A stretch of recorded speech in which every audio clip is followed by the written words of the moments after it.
The complete works of Swami Vivekananda, Raj Yoga, Chapter 1, Introductory, Part 4. So far, then, we see that in the study of this Raj Yoga, no faith or belief is necessary. Believe nothing until you find it out for yourself. That is what it teaches us. Truth requires no prop to make it stand. Do you mean to say that the facts of our awakened state require any dreams or imaginations to prove them? Certainly not. The study of Raj Yoga takes a long time and constant practice. A part of this practice is physical, but in the main it is mental. As we proceed, we shall find out how intimately the mind is connected with the body. If we believe that the mind is simply a finer part of the body and that the mind acts upon the body, then it stands to reason that the body must react upon the mind.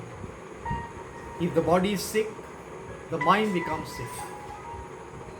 If the body is healthy, the mind remains healthy and strong. When one is angry, the mind becomes disturbed. Similarly, when the mind is disturbed, the body also becomes disturbed. With the majority of mankind, the mind is greatly under the control of the body, their mind being very little developed. The vast mass of humanity is very little removed from the animals. Not only so, but in many instances the power of control in them is little higher than that of the lower animals. We have very little command of our minds.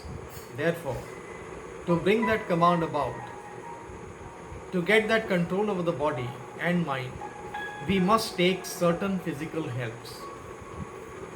When the body is sufficiently controlled, we can attempt the manipulation of the mind. By manipulating the mind, we shall be able to bring it under our control, make it work as we like, and compel it to concentrate its powers as we desire. According to the Raj Yogi, the external world is but the gross form of the internal or subtle. The finer is always the cause, the grosser the effect. So the external world is the effect, the internal the cause. In the same way, external forces are simply the grosser parts, of which the internal forces are the finer. The man who has discovered and learned how to manipulate the internal forces will get the whole of nature under his control.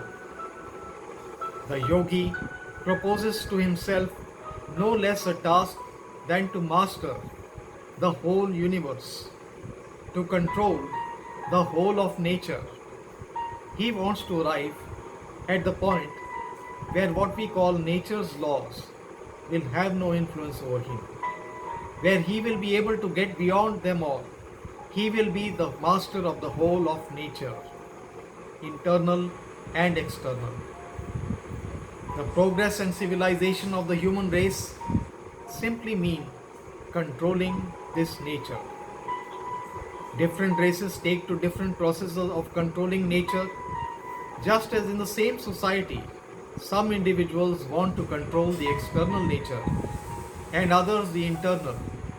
So among races, some want to control the external nature and others the internal.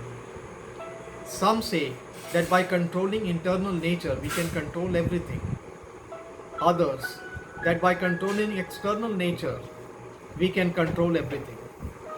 Carried to the extreme, both are right.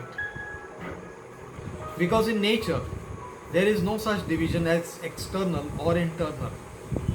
These are fictitious limitations that never existed.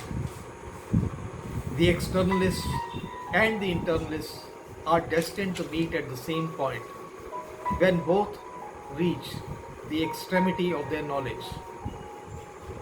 Just as the physicist, when he pushes his knowledge to its limits, finds it melting away into metaphysics, so a metaphysician will also find that what he calls mind and matter are but apparent distinctions, the reality being one. The end and aim of all science is to find the unity, the one out of which the manifold is being manufactured, that one existing as many. Raj Yoga proposes to start from the internal world, to study internal nature, and through this control the whole, both internal and external. It is a very old attempt. India has been its special stronghold, but it was also attempted by other nations. In Western countries, it was regarded as mysticism, and people who wanted to practice it were either burnt or killed as witches and sorcerers. In India, for a variety of reasons, it fell into the hands of persons who destroyed 90% of the knowledge and tried to make a great secret of whatever remained. In modern times, many so-called teachers have arisen in the West worse than those of India, because the latter knew something while these modern exponents know nothing. Anything that is secret and mysterious in these systems of yoga should be at once rejected. The best guard in life is strength. In religion, as in all other matters, disregard everything that weakens you. You have nothing to do with it. Mystery mongering weakens the human brain. It has well nigh destroyed yoga, one of the grandest of sciences. Further, the time it was discovered, more than 4,000 years ago, yoga was perfectly delineated, formulated, and preached in India. It is a striking fact that the more modern the commentator, the greater the mistakes he makes. While the more ancient the writer, the more rational he is. Most of the modern writers talk of all sorts of mysteries. Thus, yoga fell into the hands of a few persons who made it a secret, instead of letting the full blaze of daylight and reason fall upon it. They did so that they might have the powers to themselves. In the first place, there is no mystery in what I teach. Whatever little I know, I will tell you. So far as I can reason it, I will do so. But as to what I do not know, I will simply tell you what the books say. It is wrong to believe blindly. You must exercise your own reason and judgment. You must practice and see whether these things happen or not.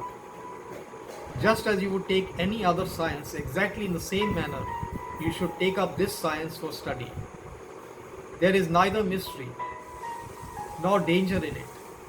So far as it is true, it ought to be preached in the public streets in broad daylight. Any attempt to mystify these things is productive of great danger.